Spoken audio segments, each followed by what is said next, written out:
Hello students, this is BSI academy classes. BSI academy के इस online platform पर आप सभी का एक बार फिर से बहुत सारा स्वागत है। तो आज मैं आपके लिए बहुत ज़्यादा मोस्ट इम्पोर्टेंट क्वेश्चन डिस्कस करने वाले हैं पॉज्ड कॉर। और ये हाल ही में यूजीसी दिसंबर 2025 में पूछा गया क्वेश्चन है और हम इसको पूरा डिटेल में डिस्कस करेंगे और इससे रिलेटेड जो भी आने वाले टाइम में आपके लिए यहाँ पर क्वेश्चन बन सकते हैं हम वो भी डिस्कस करेंगे। तो समझते हैं हम सबसे पहले यहाँ पर पॉज्ड कर्व जो है वो क्या होता है, इसे यहाँ पर किसके द्वारा इस शब्द का सर्वप्रथम प्रयोग किया गया था, ये सारी चीजें समझेंगे और इस शब्द का हम पूरा मतलब समझेंगे क्योंकि ये कहीं ना कहीं बहुत ज्यादा इंपॉर्टेंट टर्म है आप लोगों के लिए। ठीक है, तो ये तो बहुत मोस्ट इंपोर्टेंट क्वेश्चन है और इससे रिलेटेड चीजें भी हम इस यहाँ पर डिस्कस करेंगे। तो ये लेक्चर आप लोगों के लिए बहुत ज्यादा ही इंपॉर्टेंट होने वाला है। ठीक है, तो स्टार्ट करते हैं बिना किसी चीज की देर की। और एक चीज और बता देता हूं, अगर आप लोग यहां पर यूजीसी नेट एग्जाम्स हो गया, सेट एग्जाम्स हो गया, केवीएस, एनवीएस, ईएमआरएस या फिर डी ट्रिपल एस बी जैसे एग्जाम्स की तैयारी कर रहे हैं तो यहां पर बीएसआई एकेडमी के द्वारा कोर्सेज चलाए जा रहे हैं। स्पेशल टारगेटेड बैच जो है यहां पर जून 2026 के लिए भी यहां पर चलाया जा रहा है। तो अगर आपको कोई क्वेरी है तो आप दिए गए नंबर पर कांटेक्ट कर सकते हैं और इसके साथ साथ आप हमारी वेबसाइट पर भी विजिट कर सकते हैं। तो आओ डिस्कस करते हैं। सबसे पहले क्वेश्चन क्या है, the acronym paused curve was coined by. जो पॉज्ड कर्व शब्द है ना, इसका सर्वप्रथम जो प्रयोग है, ये इसका सबसे पहले प्रयोग किसने किया था। ठीक है, तो सबसे पहले हम यहां पर पॉज्ड कर्व की पूरी डिटेलिंग समझेंगे कि पॉज्ड कर्व क्या है, इसका सबसे पहले यूज किसने किया था, कैसे काम करता है। उसके बाद में आप लोगों को इसका आंसर आप लोग खुद टिक करोगे तो आप लोगों को समझ आएगा यहां पर यूजीसी दिसंबर 2025 में जो है वो किस तरीके का क्वेश्चन पूछा जा रहा था और कैसा यहां पर क्वेश्चन आया गया है। ठीक है, क्लियर है। तो यहां पर स्टार्ट करते हैं हम। The acronym paused curve was introduced in 1937 in the book paper on the science of administration. जो पॉज्ड कर्व शब्द है ना, इस शब्द का सबसे पहले प्रयोग जो है वो 1937 में paper on the science of administration नामक बुक थी, उसमें इस शब्द का सबसे पहले यूज किया गया था। क्लियर है। तो इस शब्द के बारे में हो सकता है आपसे नाम ये पूछ लिया जाए कि यहां पर जो पॉज्ड कर्व है, ठीक है, यहां पर जो पॉज्ड कर्व है, इस शब्द का सर्वप्रथम प्रयोग जो है वो कब एंड किस बुक में किया गया था। तो इस शब्द का दोस्तों सबसे पहले जो प्रयोग है ना, वो papers on the science of administration में किया गया था। Papers on the science of administration नामक बुक थी, उस बुक में इस शब्द का यहां पर प्रयोग किया गया था, papers on the science of administration. ये आपको ध्यान रखना है। और इस शब्द का सर्वप्रथम प्रयोग की भी अगर मैं बात करूं तो 1937 में इस शब्द का सर्वप्रथम प्रयोग किया गया था। ठीक है, और इस शब्द को सबसे पहले इस शब्द का यूज किसने किया था। तो दोस्तों दो नाम यहां पर निकलकर देखने को मिलते हैं, एक है लूथर गुलिक, ठीक है, दोनों आपको याद रखने हैं, और एक है लिंडाल उर्विक। ठीक है, दोनों नाम आपको कहीं ना कहीं पर याद रखने होंगे। एक है यहां पर लूथर गुलिक, ठीक है, क्या नाम है, एक है दोस्तों यहां पर लूथर गुलिक नाम है और दूसरा है दोस्तों यहां पर लिंडाल उर्विक। ये दोनों आपके लिए मोस्ट इंपोर्टेंट है और ये दोनों ही यहां पर पॉज्ड कर्व शब्द का सबसे पहले इन्होंने जो है papers on the science of administration में इस शब्द का यूज किया गया था।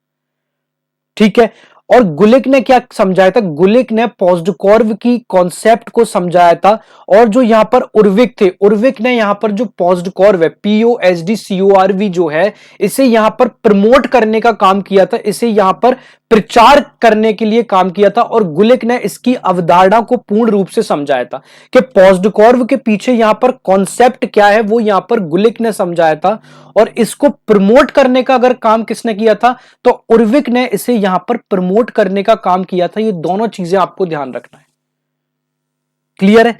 और आगे चलते हैं, पॉज्ड कर्व का मीनिंग क्या होता है। ठीक है, तो पॉज्ड कर्व सबसे पहले मीनिंग से पहले हम देखते हैं कि ये इसका यूज कहां किया जाता है। ठीक है, पॉज्ड कर्व दोस्तों एक ऐसा एक्रोनिम है जिसका सबसे ज्यादा जो यूज है वो मैनेजमेंट और एडमिनिस्ट्रेशन के अंदर किया जाता है। ठीक है। पॉज्डकॉर्व शब्द का जो यूज है ना, ये जो इसका एक्रोनिम है, इसकी अभी हम फुल फॉर्म भी समझेंगे। इस टर्म का जो यूज है वो सबसे ज्यादा यहां पर एक हो गया मैनेजमेंट, ठीक है, और दूसरा हो गया यहां पर एडमिनिस्ट्रेशन।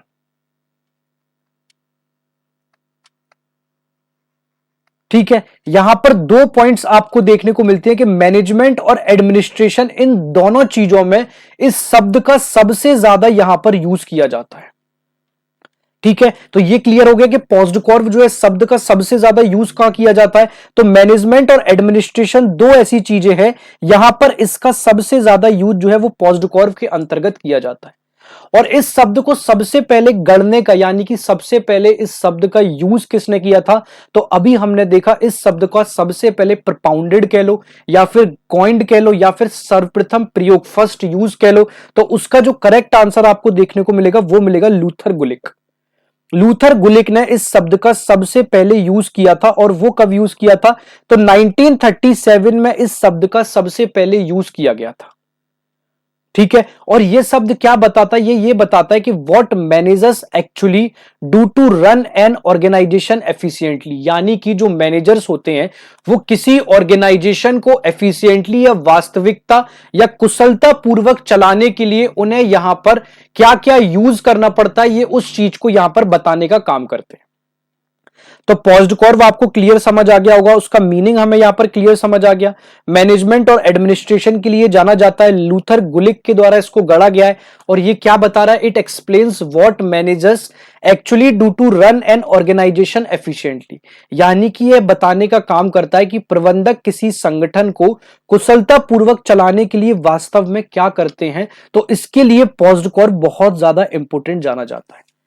अब हम इस पॉज्डकॉर्व का फुल एक्सप्लेनेशन समझेंगे, और फुल एक्सप्लेनेशन को समझने के साथ साथ हम एक एक चीज यहां पर क्लियर करते चलेंगे कि यहां पर पी का क्या मतलब होता है, ओ का क्या मतलब है, हर एक चीज को।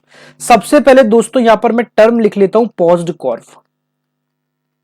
ठीक है, यहां पर पॉज्डकॉर्व जो पी है ना, वो पी इंडिकेट कर रहा है दोस्तों यहां पर प्लानिंग को। पी यहां पर इंडिकेट किस चीज को कर रहा है, तो पी यहां पर इंडिकेट करता है प्लानिंग को, यानी कि योजना बनाना। अब यहां पर किसी भी काम को करने के लिए द मोस्ट इंपोर्टेंट थिंग होती है दोस्तों प्लानिंग। ठीक है, अगर आप यहां पर यूजीसी नेट, ठीक है, यूजीसी नेट के लिए 2026 जून के लिए टारगेट कर रहे हो, और अगर आपके पास कोई प्लान ही नहीं है कि आपको यहां पर किस तरीके से चीजें यहां पर सॉल्व करनी है, या किस तरीके से आपको आने वाले टाइम में 3 to 4 मंथ्स जो आपके रहने वाले हैं, ऑलमोस्ट फरवरी हो गया, मार्च अप्रैल मई आपके लिए बच रहा है, जो आने वाला आपका 3 से 4 महीने का समय है, उन 3 से 4 महीने में आप क्या करोगे, अगर ये आपको पता ही नहीं है, अगर इस चीज की प्लानिंग ही आपके लिए नहीं है, अगर आपने पहले से एडवांस में ये तय नहीं किया है, तो कहीं ना कहीं आपको एग्जाम निकालने में भी बहुत ज्यादा मुश्किलों का सामना करना पड़ेगा। तो ये चीज याद रखना कि किसी भी कार्य को सफल बनाने के लिए, ठीक है, ध्यान देने वाली ये बात है, किसी भी कार्य को यहां पर सफल बनाने के लिए, ठीक है, जो सबसे ज्यादा मोस्ट इंपोर्टेंट थिंग जो होती है दोस्तों, वो होती है यहां पर प्लानिंग। वो क्या होता है, प्लानिंग, यानी कि पहले से ये तय करना कि अपने सिलेबस को कौन कौन सी यूनिट को पहले सॉल्व करना है, ठीक है, कब क्या करना है और उन्हें कैसे करना है, ठीक है, उनके एमसीक्यू प्रैक्टिस कहां से करनी है, क्या बीएसआई एकेडमी से यहां पर हमें एमसीक्यू प्रैक्टिस करनी है, तो इस चीज की कंप्लीट प्लानिंग आपके पास होनी चाहिए। ठीक है, अब ये लाइब्रेरी में कैसे यूज करते हैं, जो मोस्ट इंपोर्टेंट थिंग है वो हम देखते हैं। सबसे पहले जब भी हम यहां पर लाइब्रेरी को यूज करते हैं, लाइब्रेरी बनाते हैं, तो सबसे पहले उसके बजट का निर्धारण करना, यानी कि प्लानिंग लाइब्रेरी बजट, उसके बजट का निर्धारण करना, यानी कि सबसे पहला जो आ रहा है वो आ रहा है planning library budget. Planning library budget, यानी कि यहां पर ये क्लियर इंडिकेट मिल रहा है कि उस बजट का निर्धारण करना, प्लानिंग लाइब्रेरी बजट। दूसरा दोस्तों यहां पर मिल रहा है सर्विसेज ऑटोमेशन। ठीक है, उन सर्विसेज को ऑटोमेशन तौर पर यानी कि स्वचालन तौर पर कैसे चलाया जाए, उनके लिए हमें क्या क्या चीजें लगेंगी, ये सारी चीजें हमें पहले से ही डिसाइड करके रखना, ये मोस्ट इंपोर्टेंट थिंग है। ठीक है। दूसरा यहां पर पॉज्ड कॉर में हमारे लिए ओ निकल के आता है, तो अब हम ओ समझते हैं ओ क्या है। ओ से तात्पर्य दोस्तों यहां पर ऑर्गेनाइजिंग। ऑर्गेनाइजिंग बहुत ज्यादा इंपॉर्टेंट चीज रखता है। ऑर्गेनाइजिंग से संबंधित है किसी भी ऑर्गेनाइजेशन में उस ऑर्गेनाइजेशन को रन करने के लिए क्या क्या रिसोर्सेस की जरूरत पड़ेगी, और रिसोर्सेस के साथ साथ आपको यहां पर क्या क्या टास्क मिलेंगे, वो दोनों चीजें हमें देखने को मिलती है। तो इसका तात्पर्य अरेंजिंग रिसोर्सेज एंड टास्क, संसाधनों और इसके साथ साथ कार्यों को व्यवस्थित करना ही ऑर्गेनाइजिंग के नाम से जानते हैं। अब लाइब्रेरी के अंतर्गत इसका क्या एग्जांपल है, तो सबसे पहले तो ये है ऑर्गेनाइजिंग स्टाफ। ठीक है, स्टाफ को ऑर्गेनाइज करना। ठीक है, आप यहां पर अगर लाइब्रेरी चलाते हैं तो डेफिनेटली यहां पर जो स्टाफ होता है वो बल्क स्टाफ होता है। ठीक है, हर एक चीज को ऑटोमेशन करने के लिए आपको हर एक कार्य के लिए अलग अलग लोगों को यहां पर लगाना पड़ता है, तो एक स्टाफ को ऑर्गेनाइज करना।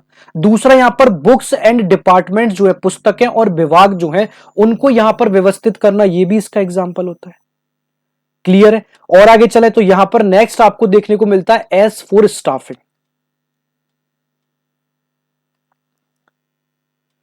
ठीक है, एस फॉर स्टाफिंग का मतलब यह दोस्तों recruiting, selecting and training employees, यानी कि कर्मचारियों की भर्ती, चयन और प्रशिक्षण। जब आप अपने ऑर्गेनाइजेशन के अंतर्गत कोई भी ऑर्गेनाइजेशन को कार्य करने के लिए सबसे मोस्ट इंपोर्टेंट चीज जो होती है कर्मचारी, ठीक है, जो वर्कर्स होते हैं वो बहुत इंपॉर्टेंट होती है। तो स्टाफिंग के अंतर्गत उन कर्मचारियों की भर्ती यानी कि रिक्रूटिंग करना, उन रिक्रूटिंग के तात्पर्य उनको सिलेक्ट करना, और उनको उस कार्य के प्रति, उस वर्क के प्रति उन एम्प्लॉयज को यहां पर ट्रेनिंग देने को हम यहां पर स्टाफिंग के नाम से जानते हैं। अब यहां पर लाइब्रेरी एग्जाम्पल के अंतर्गत किस चीज के लिए यूज किया जाता है, तो पुस्तकालय अध्यक्ष हो गए और उनकी सहायक जो है यहां पर, यानी कि लाइब्रेरियन जो आप लोग आने वाले टाइम में बनोगे। अब लाइब्रेरियन आप बनने के बाद आप लोगों के अंडर में यहां पर असिस्टेंट भी आपको देखने को मिलेंगे। ठीक है, जो आपके हेल्पिंग हैंड्स होंगे, एक तरीके से आप समझो, जो असिस्टेंट्स आपको देखने को मिलेंगे, जो असिस्टेंट्स आपको यहां पर देखने को मिलेंगे वो आपके यहां पर कहीं ना कहीं हेल्पिंग हैंड्स के नाम से जाने जाएंगे। तो हायरिंग लाइब्रेरियन एंड असिस्टेंट्स, इसे हम स्टाफिंग के अंतर्गत देखते हैं। क्लियर है। नेक्स्ट आता है दोस्तों यहां पर D means D for directing. D for क्या आता है, डायरेक्टिंग, यानी कि कर्मचारियों का मार्गदर्शन करना और पर्यवेक्षण करना। समय समय पर जो भी आपके स्टाफ मेंबर है उस ऑर्गेनाइजेशन के अंतर्गत, ठीक है, ध्यान देने वाली ये बात है कि उनका यहां पर सुपरविजिंग करना, सुपरविजन के साथ साथ यहां पर उनका मार्गदर्शन करना, ये दोनों चीजें यहां पर डी डायरेक्टिंग के अंतर्गत इंपॉर्टेंट है। क्लियर। अब लाइब्रेरी के अंतर्गत हम यहां पर डायरेक्टिंग का कैसे यूज करेंगे, भाई जो लाइब्रेरी स्टाफ है, अगर आप यहां पर लाइब्रेरियन बन के बैठे हो तो आपका सपोर्टिंग हैंड्स जो स्टाफ यहां पर रहने वाला है, वो सपोर्टिंग हैंड्स एंड स्टाफ को आपको इंस्ट्रक्शन तो देने होंगे ना। तो giving instructions to library staff, जो इसका मोस्ट इंपोर्टेंट चीज निकल के आती है वो ये निकल के आती है। क्लियर है यहां पर। नेक्स्ट चलते हैं दोस्तों कोऑर्डिनेटिंग, यानी कि समन्वय। ठीक है, ये मोस्ट इंपोर्टेंट चीज है हर एक चीज में, चाहे आप फैमिली मेंबर्स के अंतर्गत देख लो। फैमिली मेंबर्स हम अपने topic out of the box आपको लग सकता है, द मोस्ट इंपोर्टेंट थिंग अगर मैं आपको बोलूं तो ये चीज सबसे ज्यादा जो इंपोर्टेंट यूज होती है ना, तो ये चीज सबसे ज्यादा यूज होती है दोस्तों किसी भी ऑर्गेनाइजेशन के अंतर्गत। ये चीज यहां पर सबसे ज्यादा यूज होने के लिए होती है किसी भी ऑर्गेनाइजेशन के अंतर्गत, यानी कि एंश्योर करना स्मूथ कॉपरेशन बिटवीन डिपार्टमेंट्स, यानी कि विभागों के बीच सुचारू सहयोग सुनिश्चित करना।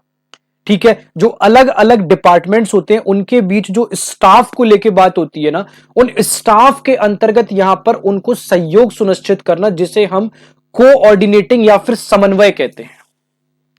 क्लियर है। लाइब्रेरी के अंतर्गत हम इसका एग्जांपल समझते हैं coordination between circulation and cataloguing section. अब यहां पर जो सर्कुलेशन है और कैटलॉगिंग है, यहां पर जब आप बुक्स लाइब्रेरी के अंतर्गत जाओगे तो कैटलॉगिंग आपके सिलेबस में भी आपको कंप्लीट सिखाई जाती है। तो कैटलॉगिंग यहां पर किस तरीके से किया जाता है यहां पर सेक्शंस के बीच में, और सर्कुलेशन यहां पर बुक्स का क्या होता है, उनके बीच में कोऑर्डिनेशन कैसा बनाओगे, या फिर एक लाइब्रेरी के अंतर्गत आपको दूसरी लाइब्रेरी से यहां पर कनेक्ट होना है, तो वो जो कनेक्शन आपका यहां पर बनेगा, वो कनेक्शन आपका यहां पर कितना स्मूथ रहेगा, कितना यहां पर कॉपरेट वाला रहेगा, वो चीज भी आपको यहां पर देखने को मिलती है। ठीक है, चलो नेक्स्ट चलते हैं। यहां पर नेक्स्ट है दोस्तों आर, आर फॉर रिपोर्टिंग। हमने यहां पर क्या क्या देख लिया, प्लानिंग देख लिया, ठीक है, ऑर्गेनाइजेशन देख लिया, स्टाफिंग देख लिया, ठीक है, यहां पर डायरेक्शन देख लिया, ठीक है, हमने कोऑर्डिनेशन देख लिया, ऑर्गेनाइजेशन देख लिया। अब नेक्स्ट हम देख रहे हैं रिपोर्टिंग, ठीक है, रिपोर्टिंग भी बहुत ज्यादा इंपॉर्टेंट है, R4 रिपोर्टिंग, ठीक है। जब आप अपना यहां पर कोई भी काम करते हो तो keeping records and reporting progress, ठीक है, किए गए कार्य का रिकॉर्ड रखना और उस रिकॉर्ड की प्रगति को रिपोर्ट करना, keeping records and reporting progress, ठीक है। किए गए कार्य का सबसे पहले तो दोस्तों यहां पर रिकॉर्ड रखना और उसकी जो प्रोग्रेस हो रही है, रिपोर्टिंग प्रोग्रेस, उस चीज को लेके भी ध्यान रखना, जिसे हम कहते हैं यहां पर R4 रिपोर्टिंग, ठीक है। अब यहां पर पुस्तकालय में रिपोर्टिंग का क्या यूज है, तो प्रिपेयरिंग एनुअल लाइब्रेरी रिपोर्ट, यानी कि लाइब्रेरी के अंतर्गत पूरा एक साल का लाइब्रेरी रिपोर्ट बना के देना और उस पुराने रिपोर्ट के आधार पर आगामी वर्ष के लिए प्लानिंग करना या अपकमिंग ईयर के लिए प्लानिंग करना। क्लियर है। नेक्स्ट आता है दोस्तों यहां पर B4 बजटिंग, मोस्ट इंपोर्टेंट चीज है ये बजटिंग। बजटिंग में यहां पर फाइनेंस का मैनेज किया जाता है, मैनेजिंग फाइनेंसेस या फिर वित्त प्रबंधन किया जाता है। और लाइब्रेरी एग्जाम्पल के अंतर्गत अगर हम बात करें तो बुक्स और जर्नल्स का बजट एलोकेशन करना ही यहां पर सबसे बड़ा एग्जाम्पल है बजटिंग के अंतर्गत। क्लियर है, तो यहां तक आप लोगों को समझ आया। तो पी की हम बात करें प्लानिंग, अब मैंने आप लोगों के लिए एक टेबल कंप्लीट कर दी है कि पोस्टकॉर्व का एक एक चीज यहां पर क्या यूज हो सकता है। जैसे आज हमने यहां पर एक्रोनिम पूछा है, ठीक है, एग्जामिनर में, लेकिन हमें कहीं ना कहीं इस चीज से और आगे चलना पड़ेगा कि आने वाले टाइम में एग्जामिनर जो है वो हमसे और क्या पूछ सकता है, हमें वो सोच के चलना पड़ेगा। क्लियर। तो पी की अगर हम बात करें तो सबसे फर्स्ट है यहां पर पी का करेक्ट नाम है प्लानिंग, और यह जो है लाइब्रेरी के अंतर्गत प्लानिंग के लिए जाना जाता है, ठीक है। दूसरी अगर हम बात करें दोस्तों, दूसरा है ओ, जिसे हम ऑर्गेनाइजिंग से नाम से जानते हैं, यह लाइब्रेरी के अंतर्गत स्टाफ को ऑर्गेनाइज करने के नाम से जानते हैं। तीसरा है दोस्तों एस, जिसे हम स्टाफिंग कहते हैं, यहां पर जो है स्टाफिंग और रिक्रूटमेंट की बात की जाती है। यहां पर जो है स्टाफिंग की बात की जाती है और रिक्रूटमेंट की बात की जाती है, इन दोनों चीजों की यहां पर बात की जाती है, ठीक है। नेक्स्ट है दोस्तों यहां पर डी, जिसे हम डायरेक्टिंग कहते हैं, यहां पर स्टाफ को लेकर डायरेक्ट करना या सुपरविजन करना, इसे हम यहां पर स्टाफिंग के नाम से जानते हैं। डायरेक्ट करना या फिर यहां पर सुपरविजन करना, इसे हम डायरेक्टिंग के नाम से जानते हैं। क्लियर है। और आगे चलें दोस्तों, और आगे हमें देखने को मिल रहा है सीओ, यानी कि कोऑर्डिनेटिंग करना, ठीक है, एक से दूसरे डिपार्टमेंट के बीच कॉपरेशन करना, कोऑर्डिनेशन करना, या फिर आप ऐसा कह लो कि कैटलॉगिंग और कॉपरेशन के बीच में, ठीक है, जो कैटलॉगिंग है, ठीक है, कैटलॉगिंग के साथ साथ जो बुक इशू है उनके बीच में भी यहां पर कॉपरेशन बनाना, जिसे हम कोऑर्डिनेशन के लिए जाने जाते हैं, ठीक है। R4 यहां पर आपको रिपोर्टिंग मिलता है, एनुअल रिपोर्ट यहां पर बनाना, रिकॉर्ड्स बना के रखना, जिससे आगामी वर्ष के लिए यहां पर लाइब्रेरी का चाहे वो बजट को लेके बात हो, ठीक है, या फिर अपकमिंग लाइब्रेरी को लेके यहां पर प्लानिंग को लेकर बात हो, वो सारी चीजें यहां पर बहुत ढंग से की जा सके, जिसे हम R यानी कि R4 रिपोर्टिंग कहते हैं, एक तरीके से एनुअल रिपोर्ट बनाना, ठीक है। और आगे चलें दोस्तों तो एक और आता है हमारा बी, जिसे हम बजटिंग कहते हैं, ठीक है, इसे हम क्या कहते हैं, इसे हम बजटिंग कहते हैं। लाइब्रेरी के अंतर्गत बजट बना के रखना, इसे हम क्या कहते हैं, बजटिंग कहना। और बजटिंग सबसे अंत का फंक्शन होता है। बजटिंग के लिए सबसे पहले हमें उसके प्रीवियस ईयर के रिकॉर्ड चेक करने होते हैं, ठीक है, उसके साथ साथ हमें प्लानिंग करनी होती है, तो ये सारी चीजें बजटिंग के अंतर्गत जरूरी होती हैं। तो मुझे बहुत अच्छे से पूरा ट्रस्ट है कि आप लोगों को पोस्टकॉर्व जो है एक एक चीज समझ आई होगी, इसके साथ साथ ये भी समझ आया होगा कि इन टर्म्स को हम लाइब्रेरी के अंतर्गत कैसे यूज करते हैं। दो चीजें आपको और समझ आ गई होंगी कि लुथर गुलिक साहब जो थे, जिन्होंने सबसे पहले यहां पर पोस्टकॉर्व शब्द का प्रयोग किया गया था 1937 में papers on the science of administration नामक बुक में लुथर गुलिक ने यहां पर ये सारी चीजें प्रस्तुत की थी। और जो लिंडाल उर्विक थे, जिसे हम उर्विक के नाम से जाना जाते हैं, इन्होंने इस चीज को प्रमोट करने का काम किया था, आगे बढ़ाने का काम किया था। वो किसने किया था, तो वो यहां पर उर्विक साहब ने किया था। तो ये सारी चीजें आप लोगों के लिए मोस्ट इंपोर्टेंट चीजें हो जाती हैं, ठीक है। अब हम चलते हैं कुछ एमसीक्यू क्वेश्चन डिस्कस कर लेते हैं, ठीक है, क्योंकि ये एमसीक्यू क्वेश्चंस आप लोगों के लिए आगामी एग्जाम्स के लिए भी बहुत ज्यादा जरूरी है। सबसे पहला है दोस्तों, the term POSDCORB was coined by, जो पॉज़्डकॉर्व शब्द है, इसे हम हिंदी में भी देखते हैं, उस शब्द को सबसे पहले यहां पर किसने गढ़ा था या किसने उसका यूज किया था? तो अभी हमने देखा 1937 का वो समय था। बुक्स का नाम है यहां पर papers on the science of administration. Papers on the science of administration, ये जो है ये यहां पर इस बुक का नाम है। और यहां पर लूथर गुलिक साहब जो थे, कौन थे यहां पर? लूथर गुलिक। लूथर गुलिक ने इस शब्द का जो है सबसे पहले प्रयोग किया गया था। और जो लिंडाल उर्विक थे, कौन थे यहां पर? लिंडाल उर्विक। लिंडाल उर्विक साहब जो थे वो कहीं ना कहीं यहां पर इस शब्द के लिए, ठीक है, लिंडाल उर्विक जो थे, लिंडाल उर्विक साहब इस शब्द के लिए क्यों जाने जाते थे? क्योंकि इन्होंने इस शब्द को प्रमोट करने का यहां पर काम किया था। तो इसका जो करेक्ट आंसर है वो है ऑप्शन नंबर सी, लूथर गुलिक। ठीक है, नेक्स्ट हम समझते हैं पॉज़्डकॉर्व किससे संबंधित है? क्लासिफिकेशन से, कैटलॉगिंग से, मैनेजमेंट से। ठीक है, तो अभी हमने देखा जो पॉज़्डकॉर्व है वो यहां पर मैनेजमेंट यानी कि प्रबंध से संबंधित जाना जाता है। ठीक है, क्वेश्चन नंबर थर्ड और आगे चलते हैं हम। क्वेश्चन नंबर थर्ड है दोस्तों यहां पर, the letter P in POSDCORB stands for. POSDCORB में अक्षर जो पी है, उस पी का अर्थ यहां पर आपको क्या देखने को मिलता है? तो दोस्तों यहां पर पॉज़्डकॉर्व में जो पी शब्द है ना, उसका शब्द का मतलब है यहां पर दोस्तों प्लानिंग करना। ठीक है, उसका क्या मतलब है दोस्तों? यहां पर प्लानिंग करना। क्लियर है? अभी हमने बहुत अच्छे से डिस्कस किया है प्लानिंग करना किस तरीके से, कैसे। और आगे चलते हैं, the letter O in POSDCORB stands for. यहां पर ओ का मतलब है दोस्तों ऑर्गेनाइजिंग करना। क्लियर है? यहां पर हमने ये सारी चीजें क्लियर बहुत अच्छे से डिस्कस की थी। क्वेश्चन नंबर नेक्स्ट पे चलेंगे, क्वेश्चन नंबर 5 पे चलेंगे। पॉज़्डकॉर्व अवधारणा जो है वो कब पेश की गई थी? यानी कि पॉज़्डकॉर्व कॉन्सेप्ट वाज इंट्रोड्यूस्ड इन। अभी हमने देखा कि 1937। ठीक है, 1937 यानी कि papers on the science of administration. क्या चीज है यहां पर? Papers on the science of administration. Papers on the science of administration, वो वाली चीजें 1937 में इस शब्द का सबसे पहले यूज किया गया था पॉज़्डकॉर्व का। किसका? पॉज़्डकॉर्व का सबसे पहले यूज किया गया था, 1937 में गढ़ा गया था। और इस पॉज़्डकॉर्व कॉन्सेप्ट को लूथर गुलिक के द्वारा गढ़ा गया था। और लिंडाल उर्विक साहब जो थे जिन्होंने यहां पर इस शब्द को आगे बढ़ाने के लिए काम किया था। तो कब गया था? 1937 में। बुक कौन सी थी? Papers on the science of administration. ठीक है, चलो क्वेश्चन नंबर 6 पे चलते हैं। क्वेश्चन नंबर 6 हम आप लोगों के लिए समझते हैं।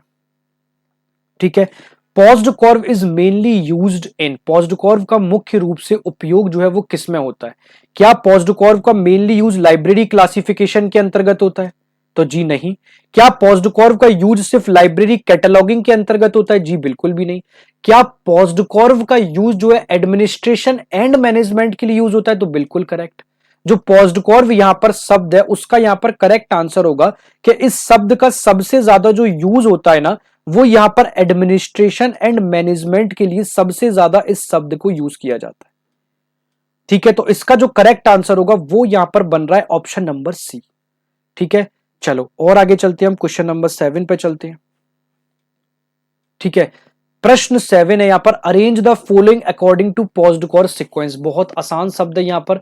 सबसे पहले हम यहां पर देखेंगे प्लानिंग आपको देखने को मिलेगा। ठीक है, फिर आपको यहां पर स्टाफिंग देखने को मिलेगा। ठीक है, लास्ट में हमें ये तो पता है कि हमें बजटिंग देखने को मिलता है, और उससे पहले जो हमें देखने को मिलता है वो रिपोर्टिंग देखने को मिलता है। तो इसका जो करेक्ट आंसर होगा वो आप लोग बता सकते हो कि सबसे पहले तो हमें प्लानिंग देखने को मिल जाएगा। ठीक है, उसके बाद जो हमें स्टाफिंग देखने को मिल जाएगा, उसके बाद जो है हमें रिपोर्टिंग देखने को मिल जाएगा, और लास्ट में जो है हमें बजटिंग देखने को मिल जाएगा। यानी कि 2, 3, 1, 4 जो है इसका करेक्ट आंसर होगा ऑप्शन नंबर ए। क्लियर है? चलो नेक्स्ट क्वेश्चन पे चलते हैं। नेक्स्ट क्वेश्चन है यहां पर, पॉज़्डकॉर्व किस सिद्धांत से संबंधित है? क्या ये सिद्धांत जो है साइंटिफिक मैनेजमेंट से संबंधित है? क्या ये सिद्धांत क्लासिकल मैनेजमेंट से संबंधित है? क्या ये सिद्धांत यहां पर मॉडर्न मैनेजमेंट से संबंधित है?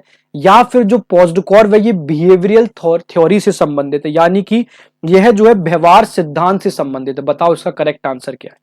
यहां पर पॉज़्डकॉर्व की यहां पर बात की जा रही है, और ये बात की जा रही है पॉज़्डकॉर्व जो है वो यहां पर किस सिद्धांत से संबंधित है, यानी कि किस थ्योरी से यहां पर पॉज़्डकॉर्व रिलेटेड है। तो दोस्तों अगर हम यहां पर पॉज़्डकॉर्व की बात करें तो जो पॉज़्डकॉर्व है वो यहां पर क्लासिकल मैनेजमेंट यानी कि शास्त्रीय प्रबंधन से संबंधित माना जाता है। और आगे चलते हैं, और आगे क्वेश्चन नंबर 9 पे हम चलते हैं। Which function involves recruitment of employees, ठीक है, किस कार्य में कर्मचारियों की भर्ती यहां पर शामिल होती है। ठीक है, तो अभी हमने देखा था स्टाफिंग में क्या होता है, रिक्रूटमेंट आपको देखने को मिलता है, क्लियर है। रिक्रूटमेंट के साथ में आपको यहां पर सिलेक्शन देखने को मिलता है, तो वो आपको किस चीज में देखने को मिल रहा है, वो आपको यहां पर स्टाफिंग के अंतर्गत देखने को मिल रहा है। तो क्वेश्चन नंबर 9 भी होपफुली आप सभी को यहां पर समझ आ गया होगा। नेक्स्ट चलते हैं हम क्वेश्चन नंबर 10 में। Which function involves preparing financial plans, वित्तीय योजना तैयार करने में कौन सा यहां पर कार्य शामिल होता है। तो which function involves preparing financial plans में दोस्तों वित्तीय योजना तैयार करने में जो यहां पर कार्य शामिल होता है वो होता है यहां पर बजटिंग का। ठीक है, कौन सा यहां पर कार्य शामिल होता है, बजटिंग का कार्य शामिल होता है। ठीक है, ध्यान देना। तो which function involves preparing financial plans, वित्तीय योजना तैयार करने में कौन सा कार्य शामिल है, तो वो जो कार्य वो है यहां पर बजटिंग, जो कि अंतिम कार्य होता है पोस्ट कोर का। तो यहां पर दोस्तों बहुत बेहतरीन तरीके से हमने पोस्ट कोर को पूरा समझ लिया है। ठीक है, बहुत अच्छे से अंडरस्टैंड कर लिया है। तो आज की क्लास को हम यहीं वाइंड अप करेंगे। और एक चीज और बता दूं, समय उतना ही है। ठीक है, चॉइस आपकी होनी चाहिए यहां पर कि आप लोगों को समय रहते सिलेबस तैयार करना या नहीं करना। मैं आप लोगों को एक चीज बताऊंगा कि यहां पर किताबों के आगे झुक जाओ, जिससे दुनिया को आपके लिए झुकाने की जरूरत ना पड़े। ठीक है, जब दुनिया झुकाती है ना दोस्तों, तो यहां पर बहुत ज्यादा कष्ट होता है। तो किताबों के सामने झुक जाओ, समय रहते अपना सिलेबस तैयार करो। और बीएसआई एकेडमी से जुड़ सकते हो, ऐसी छोटी छोटी वीडियोस मैं आप लोगों के लिए यूट्यूब पर लेकर आता हूं। लेकिन यहां पर हमारे कोर्सेज जो है, हमारे पेड कोर्सेज के अंतर्गत पूरा यहां पर डिटेल्ड सेशन आपको मिलता है। यहां पर कंप्लीट सेशन के साथ साथ आपको एमसीक्यू क्वेश्चन, प्रीवियस ईयर का पेपर ही यहां पर ध्यान में रखते हुए, जो लास्ट के 5 से 10 साल का पैटर्न है वो क्या रहता है, और आने वाले टाइम में एग्जामिनर का अप्रोच क्या हो सकता है, उस चीज को ध्यान में रखते हुए यहां पर पेपर बनाया जाता है। तो ध्यान देना, अगर आप लोग यूजीसी नेट दिसंबर 2025 जो हो गया उससे सीख के जून 2026 के लिए टारगेट कर रहे हो, जो ना मिला उसके लिए पछतावा ना होकर आगे बढ़ने का सोच रहे हो, तो ये मौका मत गंवाना, ये बहुत ज्यादा इंपॉर्टेंट चीज है। तो यूजीसी दिसंबर 2025 के जो छूट गया है वो जून 2026 में हर हाल में मिलना चाहिए। तो जुड़ सकते हो आप बीएसआई एकेडमी से। और इसके साथ साथ आपको कोई भी क्वेरी है तो कांटेक्ट पर जाके विजिट कर सकते हो, और हमारी वेबसाइट पर भी जाके विजिट कर सकते हो। तो बाय बाय दोस्तों, टेक केयर, जय हिंद।